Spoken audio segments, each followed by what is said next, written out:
Hi everyone, मैं मोनू आप लोग का मैथ्स माई 2.0 में स्वागत करता हूं। और आज हम पढ़ने वाले हैं त्रिभुज यानी कि ट्रायंगल। भैया त्रिभुज का मतलब है, समझ में आ रहा है, त्रिभुज भैया तीन भुजा वाले, त्रिभुज यानी कि तीन भुजा वाले। और ट्राइंगल भैया एंगल का मतलब होता है कोण, यानी कि दोनों का। यदि हिंदी का आप करिएगा, देखिए हिंदी करिए या फिर इंग्लिश, त्रिभुज या फिर इंग्लिश में इसको बोलते हैं ट्रायंगल भैया, TRIANGLE भैया एंगल, ठीक है ना। देखिए त्रि मतलब भैया त्रिनेत्र यानी कि त्रिभुज यानी कि तीन, त्रि का मतलब भैया तीन, और भुज का मतलब भुजा, भुज का मतलब भुजा भैया तीन भुजा।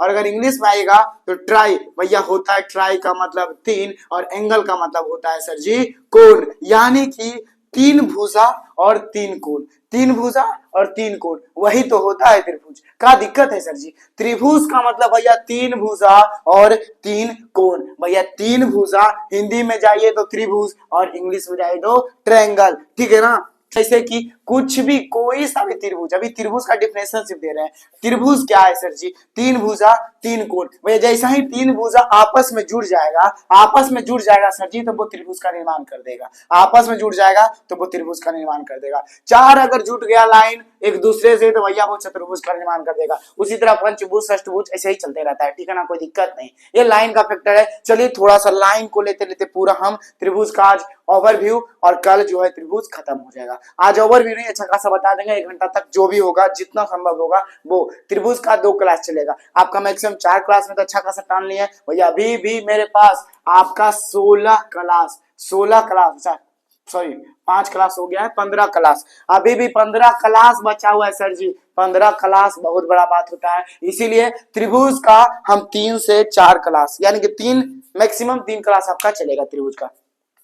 आज चलिए स्टार्ट करते हैं। देखिए अब यहाँ तो समझ गए होंगे, अब आगे चलते हैं। सर जी डस्टर का एक समकोण, कोई दिक्कत नहीं है भैया। एक लाइन को यदि काट दिया ना क्या बीच से, तो यानी ये क्या हो गया? समकोण। यदि इसको थीटा बोल दे तो थीटा बराबर क्या हो गया?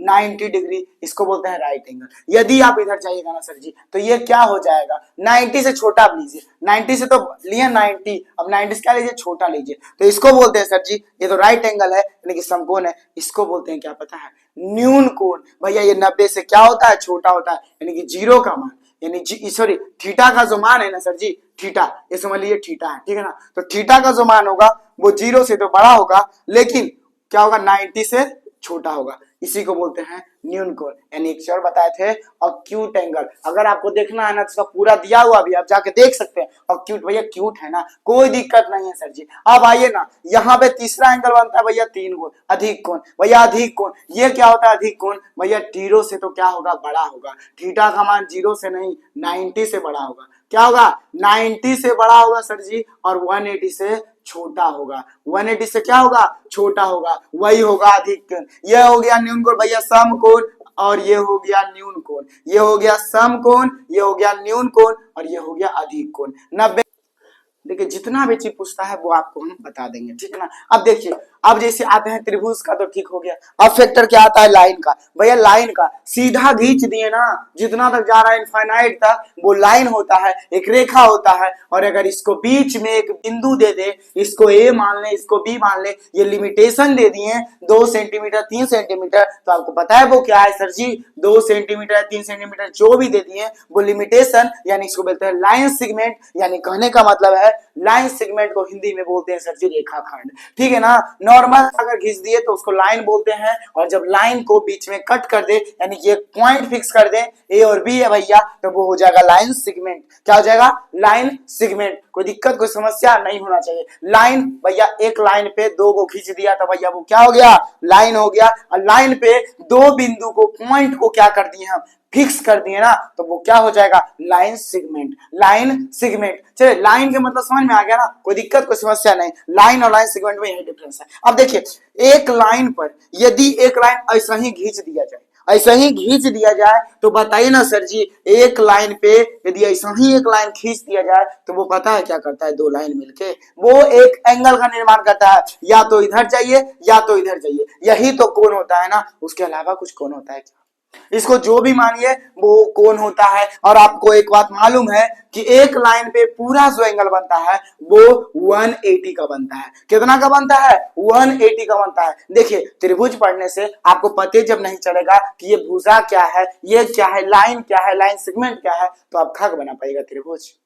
त्रिभुज के लिए 3 को भुजा तो चाहिए ना सर जी, तो वो लाइन के बारे में आपको पता नहीं रहेगा तो क्या कर लीजिएगा पढ़ के, कोई फायदा नहीं है। ओवरव्यू दे रहे हैं, टेंशन नहीं लीजिए, कितनों लॉन्ग आपको कितनों डीप में भी लेके जाएंगे, 3 क्लास से ज्यादा त्रिभुज का नहीं होगा। अगर 3 क्लास दे रहे हैं तो कोई ज्यादा नहीं ले रहे हैं टाइम, 3 क्लास। ऐसे भी हम बोले 20 क्लास में पूरा खत्म, तो 20 क्लास में पूरा खत्म हम कर देंगे ना, बाकी छोड़िए ना। चलिए हटाइए, इन्हें सोचिए कि बेसिक से बता रहे, अरे बेसिक से नहीं बताएंगे तो चढ़ना सीढ़ी है, तो अरे नीचे वाला चढ़वे नहीं करिएगा, डायरेक्ट ऊपर वाला फान जाइएगा। अरे नहीं ना फानिएगा, नीचे वाला पहले चढ़ना पड़ेगा, उसके बाद ही ऊपर फानिएगा, ठीक है ना। इसीलिए पेशेंस, हम बोलते हैं ना लाइफ में पेशेंस रखिए, उससे बड़ा कुछ नहीं है। पेशेंस नहीं तो भैया बाकी बात खत्म, हम नहीं पढ़ा सकते हैं। चलिए एक लाइन है सर जी, एक लाइन पे पूरा 180 का कोण बनता है। चलिए यहीं से चलो बताते हैं। देखिए एक लाइन पे भैया पूरा 180 का कोण बनता है। यदि एक लाइन को यदि वो काट दे, एक रेखा वो काट दे, एक रेखा क्या कर दे, वो काट दे, और जानते हैं इसको मान लीजिए अल्फा और इसको मान लीजिए बीटा, तो यानी alpha plus beta is equal to 180 यदि हो जाए तो सर जी जानते हैं क्या होता है, इसको बोलते हैं समपूरक कोण, यानी कि सप्लीमेंट्री एंगल। कॉम्प्लीमेंट्री एंगल क्या होता है वो बता देंगे, सप्लीमेंट्री एंगल यानी कि समपूरक। समपूरक भैया, समपूरक, पूरा है समपूरक कोण, ठीक है ना, कोई दिक्कत नहीं। समपूरक, अगर आप आइएगा यही, अब देखिए पूरा को काटा तो अल्फा प्लस बीटा बना, यानी कि 180 तो हुआ ना, तो अल्फा प्लस बीटा बराबर कितना आ गया 180। इसको बोलते हैं समपूरक कोण यानी कि सप्लीमेंट्री एंगल। सप्लीमेंट्री एंगल यदि अब बात करें, देखिए अब इसको हटा करके यदि इसको काटे हैं, ठीक है ना, इसी में एक और कट काट दें, ठीक है। अब इसको अल्फा ना मान के इसको अल्फा और इसको बीटा मान ले, तो जानते हैं ये 90, देखिए अब ये क्या है, एक 90 बना लीजिए, क्या करिए एक 90 बना लीजिए। मैं 90 बना लिए ना, कोई दिक्कत है, 90 बना लिए, और इस 90 को क्या करिए 20 से काट दीजिए, इस 90 को 20 से काट दीजिए। अरे लाइन पढ़ाएंगे समझ में आएगा, बस एंगल आपको बता रहे हैं। इसको अगर यदि हम काट दिए ना सर जी, तो जानते हैं ये क्या हो जाएगा, ये पहले तो ये समकोण हो जाएगा, ये जो एंगल बनता है वो समकोण बनता है। इसको राइट एंगल भी बोलते हैं, इसको क्या बोलते हैं, राइट एंगल बोलते हैं। यानी कहने का मतलब है यदि पूरा का मान थीटा है तो थीटा बराबर क्या हो जाएगा 90 डिग्री, थीटा बराबर 90 डिग्री। इसको 20 से काटे ना सर जी, 20 से काटे तो इसको मान लीजिए अल्फा, इसको मान लीजिए बीटा, तो यानी कि alpha plus beta is equal to 90 degree. यदि पूरा हो जाए तो इसको बोलते हैं पूरक कोण। इसको क्या बोलते हैं, पूरक कोण यानी कि कॉम्प्लीमेंट्री एंगल। क्या बोलते हैं, पूरक कोण यानी कि कॉम्प्लीमेंट्री एंगल। और अगर संपूरक बोले तो अल्फा प्लस बीटा का मान 20 से काट दिए तो भैया वो क्या हो गया, संपूरक कोण यानी कि 180। समझ में आया, कोई दिक्कत है सर जी। और ये जो है जब भी सीधा काट दिए ना तो वो क्या हो गया 90, थीटा का मान 90 डिग्री, ठीक है ना। टेक्सचर बताए हैं, यदि एक लाइन पे भैया एक एंगल ये 180 है, इसको कहीं से भी काट दीजिए ना सर जी, इसको मान लीजिए अल्फा, इसको मान लीजिए बीटा, तो जानते हैं वो बात कौची, अल्फा प्लस बीटा बराबर क्या होता है सर जी, 180 ना होता है। इसको बोलते हैं समपूरक कोण, ठीक है ना, समपूरक कोण। यदि नोट्स बनाना है तो नोट्स के लिए हम आपको दे दिए हैं, नोट्स के लिए हम दे दिए आपको, अब जाके उसे नोट्स बनाइए। लेकिन ये सिर्फ हम बताने के पर्पज से बता रहे हैं, इसीलिए हम आराम से आपको सिर्फ समझा रहे हैं, ठीक है। अब देखिए यदि 90 डिग्री, ठीक है ना, 90 डिग्री काटा, ठीक है, यदि इसको भी 20 से कोई काट दे ना, वो काट दे, और यहाँ पर तो एंगल बना कि नहीं बना, बना ना सर जी।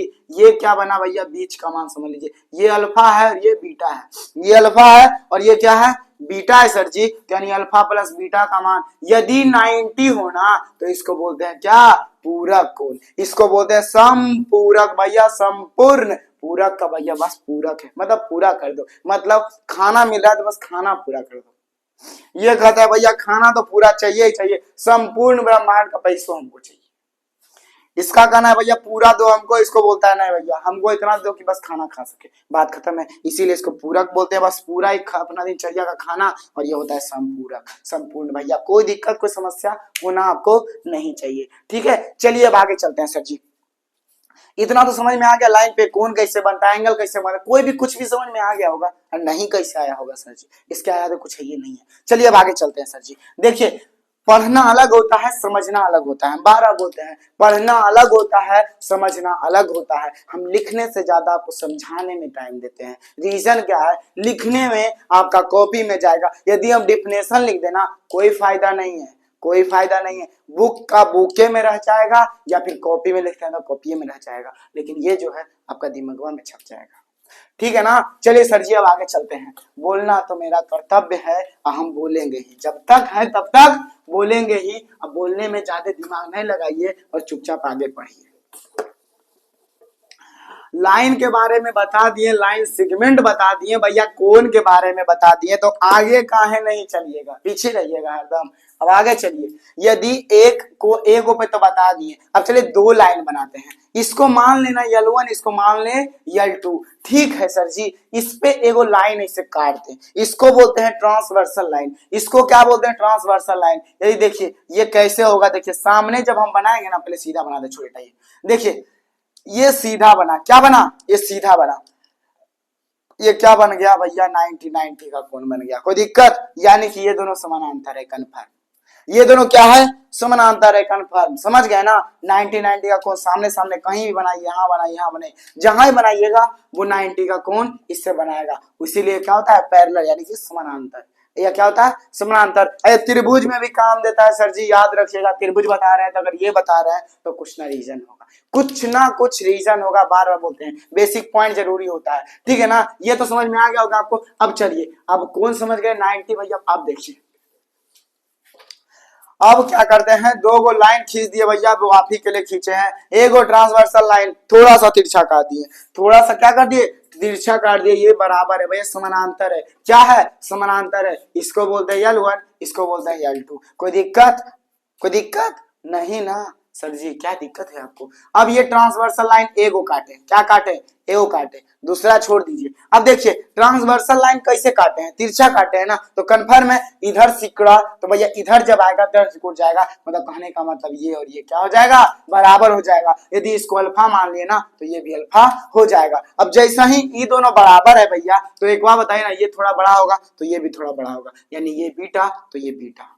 ठीक है, कोई दिक्कत, कोई समस्या नहीं। अब बीटा हो गया तो आपको एक बार बताते हैं, लूडो में जब भी खेलते हैं तो आमने सामने वाला बराबर होता है कि नहीं, आमने सामने वाला बराबर होता है कि नहीं। कहने का मतलब है सर जी, आमने सामने का मतलब है जब भी आप लूडो खेलते हैं तो क्या कहते हैं, आपका जो दोस्त होता है, मित्र होता है, सखा होता है, जो भी बोलिए, यानी कि आपका पार्टनर होता है लूडो का गेम में, वो क्या होता है, आपके जस्ट सामने ना होकर के क्रॉस बैठता है। क्या बैठता है, क्रॉस बैठता है भैया, यही तो क्रॉस है ना, यानी कहने का मतलब क्रॉस है, यानी कि ये बीटा तो ये भी क्या हो जाएगा, बीटा। भैया दोनों बराबर है, दोनों पार्टनर है, ये अल्फा तो ये भी अल्फा। रीजन क्या है, शीर्षा विमुख इसको कहते हैं, ये क्या बोलते हैं, शीर्षा विमुख कोण भी बोलते हैं। ठीक है ना, कोई दिक्कत है नहीं है, इंटीरियर एक्सटीरियर ही बता देंगे, टेंशन मत लीजिए आप। शीर्षा विमुख कोण के कारण, किसके कारण, शीर्षा विमुख कोण के कारण। इसको इंग्लिश में बोले तो वर्टिकली अपोजिट एंगल के कारण, वर्टिकली अपोजिट एंगल के कारण, वर्टिकली अपोजिट एंगल के कारण, शीर्षा विमुख कोण के कारण। सर जी कोई दिक्कत है, होगा तो बोलिएगा, बार बार बोलते हैं, बोलिएगा जरूर। ठीक है ना, ये बीटा भैया, इसका खत्म मामला, लफड़ा खत्म। ये बीटा तो ये भी क्या हो गया, बीटा। ये अल्फा तो ये भी अल्फा। अरे अल्फा बात खत्म सर जी, कोई दिक्कत नहीं। अब एक बात बताइए, ये पूरा का मान कितना होता है, 180, यानी अल्फा प्लस बीटा, तो अल्फा प्लस बीटा का मान कितना, 180 होगा कि नहीं होगा, बताइए ना सर जी। अल्फा प्लस बीटा का मान 180 होगा ना, कंफर्म होगा। अब देखिए ना सर जी, ये दोनों दिख रहा है, अल्फा और बीटा, अल्फा और बीटा, यानी कहने का मतलब क्या है, इंटीरियर एंगल क्या है, इंटीरियर एंगल आमने सामने वाला, उसका जो योग होता है ना, वो कितना के बराबर होता है, 180 के बराबर होता है। कितना के बराबर होता है, 180 के बराबर होता है। इंटीरियर एंगल एक साइड का एंगल, वन साइड का एंगल, या फिर एक्सटीरियर एंगल भी वन साइड का एंगल, जो आप जोड़ दीजिएगा ना, वो क्या हो जाएगा, 180 के बराबर। देखिए ना, यहाँ भी अल्फा यहाँ भी बीटा है, याद रखिएगा सर जी, ये बहुत बहुत इंपॉर्टेंट चीज है। आपको इतना हलवा जैसा बता रहे हैं, इसका मतलब ये नहीं कि बहुत इजी चीज है। इतना आपको आराम से बता रहा है, इसका मतलब ये नहीं समझिएगा कि बहुत तेजी चीज है, रियल मायने में ये बहुत मैटर करता है। ठीक है ना, यानी अल्फा प्लस बीटा का मान 180 आपको हम बता रहे हैं, यहाँ बता नहीं रहे हैं, सिखा नहीं रहे हैं, आपको समझा रहे हैं, आपके जहन में फिट करवा रहे हैं। ठीक है ना, इसीलिए पेशेंस और टाइम दोनों दीजिएगा, ठीक है ना। और छोटा वीडियो पूरा बड़ा धमाका। अल्फा प्लस बीटा भैया 180, कोई दिक्कत है, ये बीटा ये अल्फा भैया ये दोनों का योग भी क्या हो जाएगा 180 के बराबर हो जाएगा। यानी कहने का मतलब है इंटीरियर एंगल, यानी इसको बोलते हैं, देखिए इंटीरियर एंगल इसको बोलते हैं यानी कि अंतःखंड कोण, इसको बोलते हैं एक्सटीरियर एंगल यानी कि बाह्यखंड कोण। एक्सटीरियर एंगल बोलते हैं इसको, बाह्यखंड कोण इसको बोलते हैं इंटीरियर एंगल यानी कि अंतःखंड कोण। कोई दिक्कत है, कोई समस्या है? नहीं है सर जी। देखिए अल्फा प्लस बीटा का मान 180, यानी कहने का मतलब है क्रॉसपोंडिंग एंगल। क्रॉसपोंडिंग एंगल क्या होता है? एक दूसरे क्रॉसपोंडिंग एंगल का योग जो होता है भैया 180 बराबर होता है, यानी कि एक साइड वन साइड का जो दो कोण होता है ना, इंटीरियर है तो भैया इंटीरियर और एक्सटीरियर है तो एक्सटीरियर, उसका योग क्या हो जाएगा 180 के बराबर हो जाएगा। कोई दिक्कत है सर जी, कोई समस्या है? नहीं है। बी और ये क्या है बी, यानी ये बीटा तो ये भी बीटा। सर जी एक बात बताइए, ये क्या है? Interior angle opposite angle. Interior angle opposite angle क्या है? बराबर है। इंटीरियर एंगल अंतःखंड कोण जो है उल्टा एक दूसरे क्या है? बराबर है। क्या है? बराबर है। ठीक है, ये अल्फा तो ये भी अल्फा, कोई दिक्कत है? यानी कि देखिए इधर अल्फा है तो ये भी अल्फा, ठीक है। यदि यहाँ बीटा है तो यहाँ देखिए बीटा है, यहाँ देखिए अल्फा है तो ये भी अल्फा है। कहने का मतलब है इंटीरियर एक्सटीरियर का एक और रूल है कि जब अपोजिट एंगल भैया वो क्या होता है? बराबर होता है। क्या होता है? बराबर होता है। देखिए जैसे कि हम क्या बोले कि आपको एक बात बताइए, दो लाइन है पैरेलल है भैया, ठीक है पैरेलल है, ठीक है। एक लाइन इधर से खींचे हैं, एक लाइन इधर से खींचे हैं, ठीक है ना। एक लाइन इधर से खींचे, एक लाइन इधर से खींचे। चलिए आपको एक चीज बताते हैं, ये लाइन ये वाला लाइन थोड़ा सा ऊपर खींचते हैं, चलिए समझिए एक पॉइंट है, ठीक है ना। इसको मान लीजिए यक्स, इसको मान लीजिए वाई और इसको मान लीजिए जेड। पूछ दिया आपको कि ये वाला बताइए ये दोनों कोण क्या हो जाएगा, तो आप कैसे निकालिएगा? देखिए कैसे निकालने के लिए आप देखिए बताते हैं कि ये वाला पहले रेखा है, ठीक है ना, ये जेड है तो ये कन्फर्म है कि जो ये रेखा है इस पे जो बना है ये भी जेड हो जाएगा। ये भी क्या हो जाएगा? वर्टिकल अपोजिट है ना सर जी। देखिए ये क्या इंटीरियर एंगल एक दूसरे का अपोजिट क्या होता है? बराबर होता है, यानी ई जेड तो ये भी जेड। अब ई रेखा का बात करें तो बताइए ये बाई है तो ये भी क्या हो जाएगा? बाई हो जाएगा। रीजन क्या है? Opposite angle, interior angle opposite है वो बराबर होता है, ठीक है ना। अब देखिए corresponding angle sorry vertically opposite angle का क्या हो जाएगा? ये बाई है तो ये भी बाई हो जाएगा, ये यक्स है तो ये भी यक्स हो जाएगा, ठीक है। कोई दिक्कत नहीं, कोई दिक्कत है? यहाँ तक कोई दिक्कत होना भी नहीं चाहिए। अब देखिए अब जब बात करते हैं ये पूरा लाइन का, किसका? ये पूरा लाइन का, ये पूरा लाइन का। अब कहा था ये जेड है तो ये भी क्या हो जाएगा? जेड हो जाएगा, ये भी जेड हो जाएगा। अब ये पूरा लाइन का बात करते हैं तो x plus by, x plus by. अब देखिए अब क्या करते हैं, इसको अभी पहले हटाते हैं, ये लाइन को थोड़ा सा हटाते हैं, थोड़ा सा एक टाइम के लिए। तो ये लाइन कौन सा हो गया? सिर्फ ये वाला हो गया। क्या हो गया? ये वाला हो गया। तब बताइए सर जी ये यक्स प्लस वाई है ना, ये क्या है? पूरा यक्स प्लस वाई है। ये लाइन पे बना ऊपर वाला तो वर्टिकल। अब बताइए एक्सटीरियर एंगल और ये एक्सटीरियर एंगल, यानी ये दोनों बराबर हो जाएगा कि नहीं हो जाएगा? एक्सटीरियर एंगल अपोजिट एंगल का होता है, बराबर होता है। एक्सटीरियर एंगल ये लाइन के ऊपर बन रहा है तो नीचे जो बनेगा कोण वो क्या बनेगा? यक्स प्लस वाई का बनेगा, ठीक है ना। अब जब ये एक्स प्लस वाई का बना तो बताइए ना वर्टिकली अपोजिट एंगल यानी शीर्षाभिमुख कोण के कारण ये एक्स प्लस वाई है तो ये भी एक्स प्लस वाई हो जाएगा। कोई दिक्कत नहीं। अब ई लाइन को ड्रॉ कर दीजिए, अब ई लाइन को मिटाइए। देखिए पहले क्या करें, देखिए इसको हो गया काम, इसका हटा दीजिए। अब देखिए ये जेड है ये एक्स है, ये दोनों को जोड़ दीजिएगा तो क्या हो जाएगा? एक्स प्लस जेड, ठीक है। कोई दिक्कत नहीं। अब देखिए इसको हटाइए ना सर जी, हटा दिए। अब देखिए अब आ गया ई लाइन का बात, ई लाइन का बात आ गया। देखिए ये लाइन आप इतना बड़ा खींचे है ना एक्स प्लस जेड, तो अब बताइए इसका अपोजिट क्या होगा?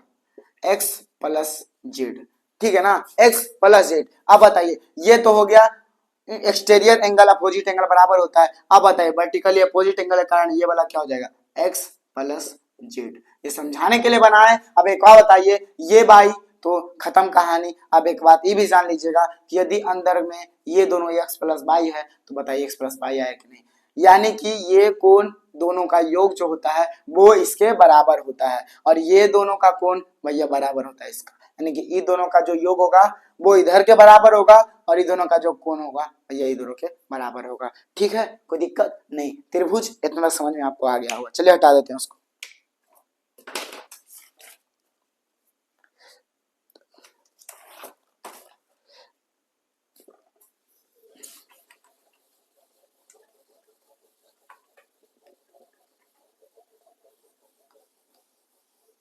तीन साइड, 1, 2 और 3। ठीक है, कोई दिक्कत है नहीं। एंगल के अकॉर्डिंग भी तीन त्रिभुज को एंगल के अकॉर्डिंग और साइड के अकॉर्डिंग तीनों में तीन तीन चीज डिवाइड करते हैं। ठीक है, पहले अगर साइड के अकॉर्डिंग चलिएगा तो साइड ही चलिए, साइड के अकॉर्डिंग चलिए तो तीनों भुजा क्या हो जाएगा, बराबर हो जाएगा। देखिए साइड के अकॉर्डिंग चलिएगा तो देखिए पहले साइड के अकॉर्डिंग चलिए, यानी कि साइड के अकॉर्डिंग का मतलब क्या हुआ, भुजा के अकॉर्डिंग चलिएगा तो एक फिगर ये बनेगा, दूसरा ये वाला बनेगा, तीसरा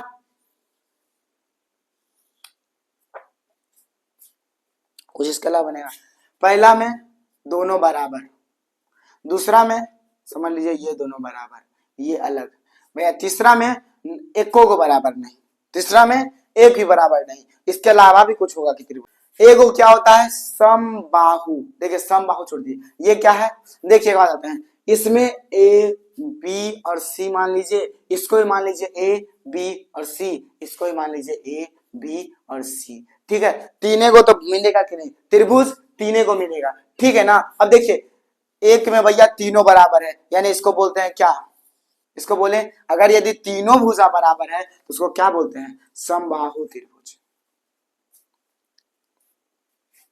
तीनों भुजा बराबर है तो उसको क्या बोलते हैं, समबाहु त्रिभुज, यानी कहने का मतलब है इक्विलेटरल ट्रायंगल। इक्विलेटरल ट्रायंगल इसको क्या बोलते हैं सर जी, इक्विलेटरल ट्रायंगल, यानी तीन भुजा तीनों बराबर है, वो क्या है, समबाहु, यानी कि इक्विलेटरल ट्रायंगल, यानी कि समबाहु त्रिभुज। ये क्या हो जाएगा, समबाहु त्रिभुज। बाहु का मतलब भुजा, भैया भुजा, इक्विलेटरल ट्रायंगल। इसमें आइएगा सर जी तो दो भुजा बराबर है, क्या भुजा है, यानी इसको कहते हैं पता है आइसोसेलेस ट्रायंगल या फिर सम द्विबाहु त्रिभुज, सम द्विबाहु त्रिभुज या फिर आइसोसेलेस ट्रायंगल। द्विभुजा बराबर है भैया द्वि, तो सम द्विबाहु, दो भुजा बराबर है ना, द्विभुजा, दो भुजा बराबर है तो द्विभुज, यानी कि सम द्विबाहु त्रिभुज। ये होता है सम द्विबाहु त्रिभुज। तीसरा आइएगा सर जी तो तीनों में से एक को बराबर नहीं है, तीनों में से एक को बराबर नहीं, यानी कि इसको बोलते हैं विषम बाहु त्रिभुज, यानी कि स्केलर भी इसको बोल सकते हैं। ये होता है विषम बाहु त्रिभुज, यानी तीने को है ट्रायंगल भैया, तीन इक्विलेटरल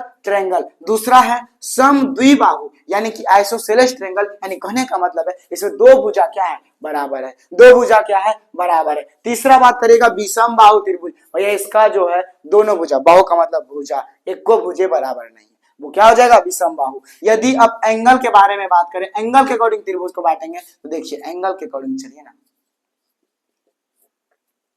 अगर एंगल के अकॉर्डिंग चलेगा देखिए या तो भैया ये हो जाएगा या तो ये हो जाएगा। ठीक है, दूसरा क्या हो जाएगा, तीसरा क्या हो जाएगा सर जी,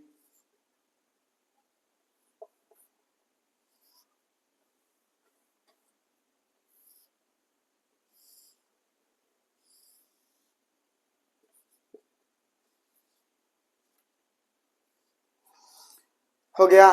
देखिए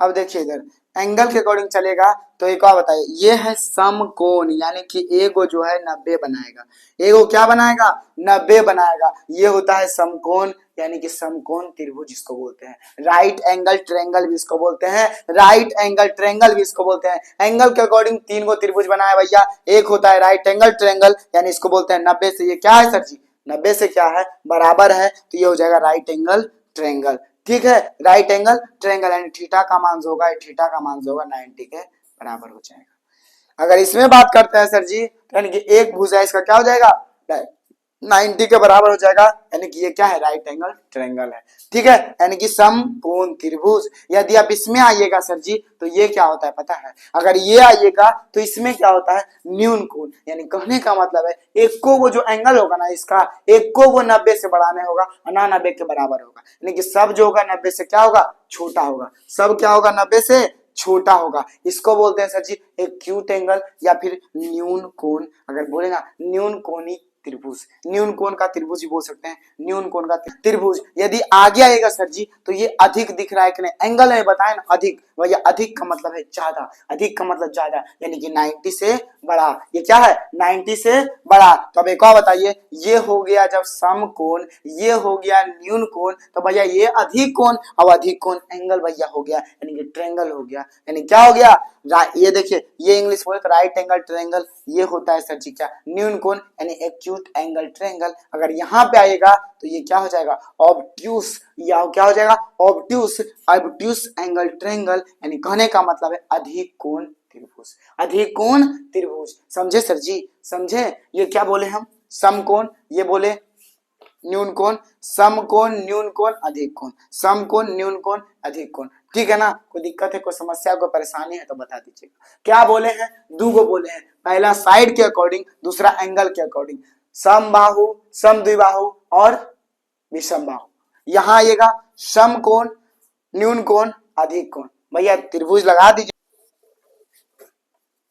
आप एक चीज समझ जाइए कि जो समबाहु त्रिभुज होता है ना, जो समबाहु त्रिभुज है, सॉरी कोई भी त्रिभुज है, कोई भी ट्रायंगल है, वो एक परमेय से क्या होता है ना सर जी, उसको लिखिएगा परमेय से, ये तीनों कोणों का मान, यानी यक्स, ये हो गया यक्स, ये हो गया बाई, हमको मालूम है आपको आता है यक्स बाई और जेड, तो ये तीनों का मान क्या हो जाएगा x plus y plus z is equal to 180 degree, 180 degree, यानी कि ये परमेय से होता है, यानी कि त्रिभुज के तीनों कोणों का जो माप होगा, योग होगा, वो 180 के बराबर होगा। वो क्या होगा 180 के बराबर होगा, यानी कि 180 के बराबर होगा। त्रिभुज के तीनों कोणों का जो माप होगा वो 180 के बराबर होगा। कोई दिक्कत है सर जी, कोई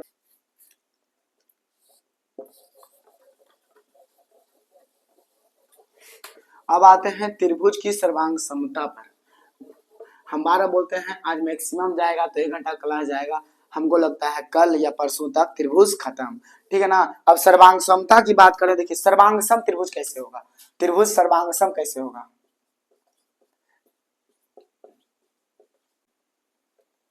अब देखिए सर्वांग सम का 2 फंडा या 3 फंडा जो भी है, त्रिभुज का तीन चीज बताए ना, या तो वो क्या हो जाएगा एंगल एंगल एंगल, तीनों एंगल बराबर। त्रिभुज में द्वितीय कोण होता है, द्वितीय चीज होता है त्रिभुज में, इतना याद रखिए ना, सर्वांग सम छोड़िए, पहले दो चीज भैया बताए हैं ना, कि एक होता है साइड और एक होता है एंगल, एक होता है एंगल, ठीक है ना। द्वितीय चीज होता है त्रिभुज में। अब बताइए त्रिभुज में जब द्वितीय चीज होता है तो दो सर्वांगसम जब भी होगा, सर्वांगसम आकृति जब भी होगा वो क्या होगा, दोनों का सिमिलरिटी होगा, दोनों में क्या होगा सिमिलरिटी हो जाएगा। और सर्वांगसम का मतलब होता है कोई ऐसा चीज जो एक दूसरे को ढक दे। यदि ये 2 सेंटीमीटर का वृत्त है सर जी, तो पता है 2 सेंटीमीटर का जो वृत्त होगा वो क्या हो जाएगा, एक दूसरे को क्या कर देगा, ढक देगा, ओवरलैप कर देगा सर जी। क्या करेगा, इसको उठा के यहाँ रखेंगे, अरे ये बड़ा दिख रहा है, इसका मतलब भी नहीं समझिएगा, अरे जब त्रिज्या 2 सेंटीमीटर है, दोनों बराबर त्रिभुज, दोनों बराबर वृत्त है, ठीक है ना, दोनों बराबर है, तो यानी कि इसको इस पे रख देंगे तो ये बराबर ढक जाएगा। ये क्या हो जाएगा, बराबर ढक जाएगा, बराबर ढक जाएगा। इसका मतलब है सर जी कि सर्वांगसम का मतलब होता है भाई ये सर्वांगसम है, सब कुछ उसमें सेम हो, सब कुछ क्या हो, सेम हो, बराबर हो, इक्वल हो। कोई दिक्कत कोई समस्या होगा तो बताइएगा। सर्वांग समता का मतलब है सेम हो, एज इट इज, सब कुछ क्या हो, बराबर हो, ठीक है ना।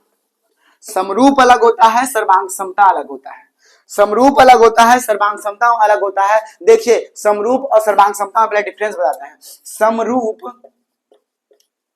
और सर्वांग समता में अलग अलग दोनों डिफरेंस है, दोनों में।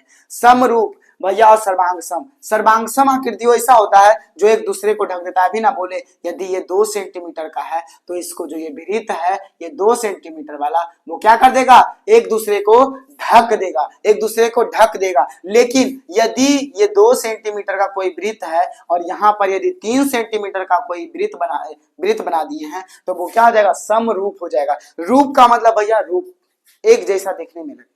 रूप का समझ आए कि यदि इंसान है तो बताइए ना, आप इंसान है, फेस अलग हो सकता है, हाइट अलग हो सकता है, फेस जो ग्लो कर रहा है, अच्छा कोई कोई उज्जर है कोई काला है, भैया काला है उज्जर है कोई बात नहीं है, उसका भी 2 पैर है 2 हाथ है, उसका भी दो गो पैर है, उसका भी दो गो हाथ है, एगो मुंह भगवान दिए हैं, आंख उसके पास भी दुइये गो है, नाक भैया है तो नाक भी है, और कान है तो कान भी है, मतलब एज इट इज है, वो क्या है, समरूप है। लेकिन सर्वांग सम का मतलब कहने का मतलब है, समझ लीजिए ट्विंस, समझ लीजिए ट्विंस। और ट्विंस का मतलब होता है सर जी, एक और बताइए, जानते हैं कभी कभी तो ट्विंस ऐसा होता है कि हम क्या बताएं आपको, हम अपना घटना रियल का बताते हैं। हमारे सर जो 12th में पढ़ते थे, जब एज इट इज डिट्टू कॉपी एक ही थे, मोटा एकदम सेम, हाइट सेम, देखने में सेम, अरे यार क्या बोले, कभी कभी तो कपड़ा भी वो सेम पहन लेते थे, ठीक है ना, बस वाइफ अलग अलग थी। इसलिए सर जी देखिए, सिमिलरिटी का अलग होता है, वो है समरूप, वो क्या है, समरूप। सर्वांगसम का मतलब अलग है, समरूप का मतलब भैया बता दिए ना, समान रूप, अगर वृत्त है तो वृत्त है तो भैया कोई दिक्कत नहीं, वो समरूप है, ठीक है। त्रिभुज है तो वो त्रिभुज है, कोई सा भी सेंटीमीटर, कितना भी सेंटीमीटर का, वो क्या है, समरूप है, लेकिन सर्वांगसम नहीं है। यानी कि समरूप आकृति सर्वांगसम नहीं होती है, लेकिन सर्वांगसम आकृति जो होती है वो समरूप होती है, वो समरूप होती है, समझिएगा सर जी, सर्वांगसम आकृति जो है वो समरूप होती है, लेकिन समरूप आकृति सर्वांगसम कभी नहीं होगी, कभी नहीं होगी, कभी भी नहीं होगी। इसका मतलब क्या है, कभी नहीं होगी, ऐसा कुछ नहीं, कभी कभी केस में वो अलग बात है, लेकिन सभी समरूप त्रिभुज जो भी होगा वो सर्वांगसम तो नहीं होगा, लेकिन सभी सर्वांगसम आकृतियां जो है वो समरूप होगी, सभी सर्वांगसम आकृतियां जो होगी वो क्या होगी, समरूप होगी। कोई दिक्कत, कोई समस्या, कोई परेशानी होगा तो बताइएगा, यदि नहीं है ना तो अरे यार शेयर वर्ड तो कर दीजिए कम से कम, ठीक है ना। चलिए, टाइम ओवर, टाइम ओवर, ज्यादा जाएगा तो दिक्कत है, 1 घंटा अभी नहीं हुआ है, इसीलिए थोड़ा सा और चलेगा अभी क्लास। समरूप और सर्वांगसम समझ गए, कोई दिक्कत है तो बता दीजिएगा, नहीं दिक्कत है तो आगे चल रहे हैं, ठीक है ना। अब हम बताए ना साइड के अकॉर्डिंग, या फिर समरूप तो समझ में आ गया, आप सर्वांगसम को बताते हैं, समरूप तो भैया समान रूप, कोई दिक्कत, कोई समस्या नहीं, कोई परेशानी है तो बता दीजिए, ना है तो कोई दिक्कत नहीं है। अब सर्वांगसम का बात करते हैं। सर्वांगसम का मतलब, कहने का मतलब है, आपको बताए ना एज इट इज डिट्टू कॉपी होना चाहिए। यदि यहाँ पर एक समकोण त्रिभुज है तो यहाँ भी एक समकोण त्रिभुज ही होना चाहिए, ये तो पहला कंडीशन हो गया। इसको मान लीजिए ए बी और सी, इसको मान लीजिए डी ई और एफ, हो गया ना, कोई दिक्कत, ये है समकोण, ये भी समकोण, कोई दिक्कत नहीं है, ठीक है, कोई दिक्कत नहीं है। ये बराबर तो ये भी बराबर, समझे ना, ये बराबर तो ये भी बराबर, ये बराबर तो ये भी बराबर, यही समरूप आकृति का नियम होता है, यही समरूप आकृति का क्या होता है, नियम होता है। यानी कहने का मतलब है ये 90, तो बताइए ना, ये और ये 45 होना चाहिए, ये भी 45 होगा, ये भी 45 होगा, तभी। अब देखिए इसमें क्या है, तीनों कंडीशन फॉलो हो रहा है। पहला क्या, इसमें तीनों कंडीशन फॉलो हो रहा है, तो आप एक बार बताइए ना सर जी, यानी कि दुइये चीज हो सकता है, देखिए इसको क्या क्या हो सकता है, देखिए ए बी बराबर बी सी बराबर, देखिए ए बी बराबर डी बराबर डी, बी सी बराबर ई एफ, ई एफ। तीसरा क्या हो जाएगा सर जी, ए सी बराबर डी एफ, तीज हुआ। दूसरा क्या हो जाएगा, देखिए कोण बी बराबर कोण ई, है ना, कोण डी बराबर, सॉरी अगर ऐसे भी देखे ना तो कोण ए बराबर कोण डी, कोण डी। यदि आगे आइएगा तो कोण एफ बराबर कोण सी, अब उल्टा लिखना, उल्टा नहीं लिखना, लिख दीजिए कोण सी बराबर कोण एफ, कोई दिक्कत नहीं। देखिए पहले क्या बोले हैं, ए बी डी के बराबर है, बी सी ई एफ के बराबर है, और ए सी ये क्या है, डी एफ के बराबर है। कोई दिक्कत है सर जी, अरे कोई दिक्कत है, नहीं ना है, यही होता है सर्वांग सम, ये होता है सर्वांग सम। इसमें दो कंडीशन बना, क्या बना, पहला तो तीनों क्या है, भुजा बराबर, तीनों कोण बराबर, यानी कि ये त्रिभुज टू टाइप से क्या करता है, फॉलो करता है, क्या, पहला तो ए ये होता है समरूपता से, ए समरूपता से, ये प्रमेय है सर जी, ये थ्योरम है, आप लिख दीजिएगा प्रमेय, कोई दिक्कत नहीं है। दूसरा, ये एंगल से तो बराबर हो ही रहा है, साइड भी तीनों बराबर है, यानी कहने का मतलब यस यस यस सर्वांग समता से, एस एस एस सर्वांग समता से, या फिर ए ए, इसको बोलते हैं एंगल एंगल एंगल, यानी कोण कोण कोण, और साइड साइड साइड यानी भुजा भुजा भुजा। कोई दिक्कत? अरे होगा तो बताइएगा, दिक्कत करे तो हम है। आपका दिक्कत को, जब अगर आपको दिक्कत नहीं होता तो आप मेरा क्लास देखते नहीं, यदि दिक्कत है तभी तो देख रहे हैं ना, दिक्कत है तो आपका दिक्कत दूर करना मेरा काम है, ठीक है ना। दो ये चीज होगा ना, या तो ये दोनों बराबर या तो ये दोनों बराबर, कोई दिक्कत है आपको ऐसे ही रिलेट करके बता देंगे, टेंशन मत दीजिए सब कुछ। यानी कि अब बोल दे लास्ट में तो क्या है, त्रिभुज ए बी सी सर्वांगसम ऑफ त्रिभुज क्या हो जाएगा sir ji, A B C तो डी ई एफ सर्वांगसम है, ठीक है ना। इसको ऐसे भी बोलते हैं ए बी अपॉन डीई, इसको ऐसे भी लिख सकते हैं, कहां लिखे हैं, यहां लिख देते हैं, देखिए यहाँ इसको ऐसे भी लिख सकते हैं, इसको हटा दे क्या, इसको हटा दे, अरे हटा दे, समझ तो देखे होंगे ना, समझ गए होंगे, ठीक है ना। देखिए इसको ऐसे भी लिख सकते हैं, पहला समझ गए, तीनों भुजा बराबर, कोई दिक्कत नहीं है, चलिए यहीं लिख देते हैं, वहां छोड़ दीजिए, यहां लिख देते हैं। जब ये है तो फिर दिक्कत की, आप हैं तो टेंशन की है सर जी, भले वीडियो नहीं देखते हैं, भले वीडियो शेयर नहीं करते हैं, कोई दिक्कत है नहीं, आप बस देखिए इसको ऐसे भी लिख सकते हैं, ए बी बटा डी ई, ये एक अनुपात में होगा, एक रेशियो में होगा, बराबर बी सी और ई एफ बराबर ए सी अपॉन डी एफ, ये भी हो सकता है, कोई दिक्कत है कि, अरे कोई दिक्कत है, ऐसा ही तो लिखते हैं, क्या दिक्कत है, कोई दिक्कत नहीं है तो आगे चलेंगे, टेंशन मत लीजिए आप।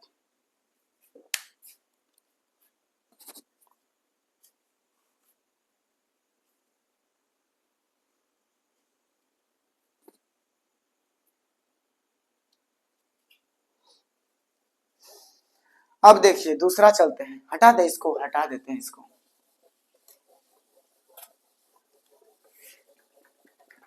हटाएंगे नहीं तो क्या करेंगे, रख ले रहे हैं क्या चीज को, थुथू रहे हैं हम, आपके साथ हम बन जाए कि थुथुर, नहीं आप तो नहीं, अच्छा ठीक है।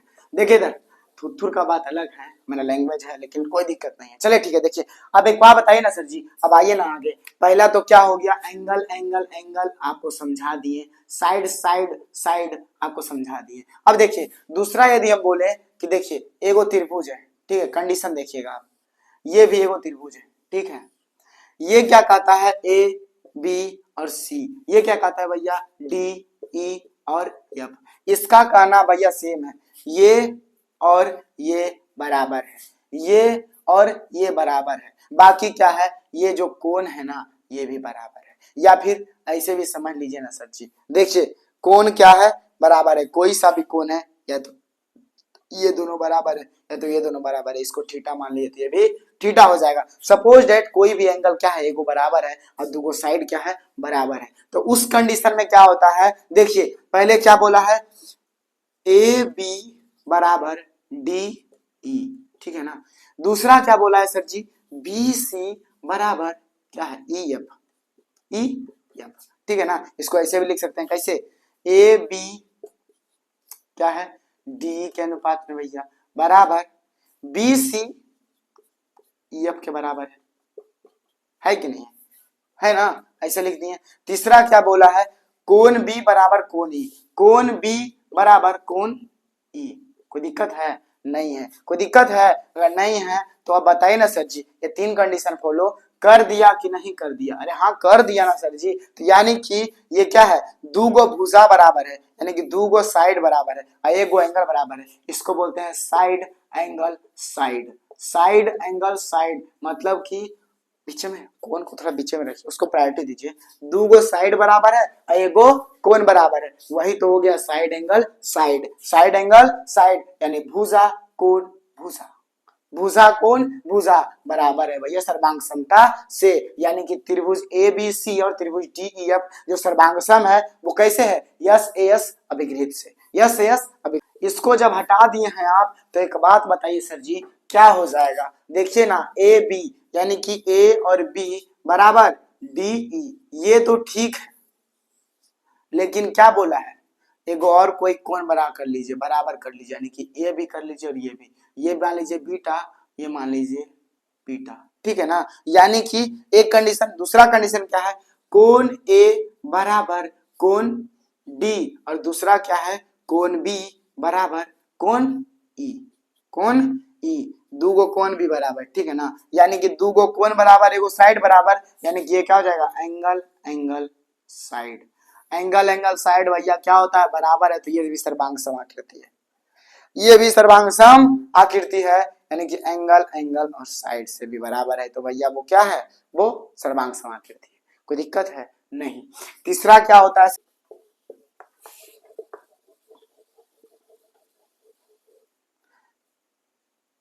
एक और कंडीशन देखिए क्या है, एगो त्रिभुज बड़ा वाला बना दिए, तेरी मजा आएगा, छोटा बहुत पढ़ ली, ए बी और सी, तो जानते हैं इसको बीच से वो काट दीजिए, वो लंब, भैया लंब काट दिए ना, यानी कि ये जो मान लीजिए डी, एडी जो है वो लंब है, एडी जो है वो लंब है, किस पे है सर जी, बीसी पे है, ये तो लिख दिए, कोई दिक्कत नहीं है। अब बता है, जब ये दोनों काटता है ना, तो दोनों क्या होता है, बराबर हो जाता है, यदि दोनों कोण बराबर हो गया, यानी कि ये पूरा जो है सपोज थीटा है, थीटा है तो जानते हैं ये थीटा बटे 2 हो जाएगा, थीटा बटे 2 हो जाएगा, कोई दिक्कत है, कोई दिक्कत है सर जी, नहीं दिक्कत है, अगर नहीं दिक्कत है देखिए इसको अच्छा से लिख देते हैं थोड़ा सा आपके लिए, ये पूरा थीटा, तो ये आधा और ये भी आधा, ये हो जाएगा थीटा बटा 2 और ये भी हो जाएगा थीटा बटा 2, यानी कहने का मतलब ये भी बराबर, ये भी बराबर, ये दोनों क्या हो जाएगा, बराबर, ये भी भैया सर्वांग सम हो जाएगा। और ये भी एक प्रमेय है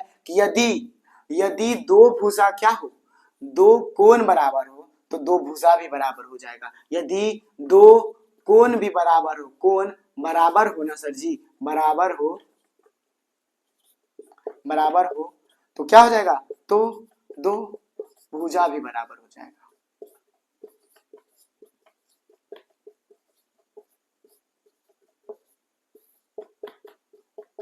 हो जाएगा, ठीक है ना। उसीलिए तो बोलते हैं एगो त्रिभुज है, यदि ये क्या है, ए बी और सी, यदि जानते हैं ये समकोण त्रिभुज है ना, समकोण, भैया देखिए समकोण छोड़ दीजिए, समकोण तो छोड़ दीजिए, थीटा है, ये भी थीटा है, ये भी थीटा है, यानी कि तीनों कोण बराबर है ना, यानी कि ये भी 60, ये भी 60, ये भी 60, यदि तीनों कोण बराबर है तो तीनों भुजा भी क्या हो जाएगा, बराबर ही हो जाएगा, समझे सर जी, कोई दिक्कत है नहीं है, तो आगे बढ़ेंगे, देख लीजिए इसको, ठीक है ना, कोई दिक्कत होना भी नहीं चाहिए।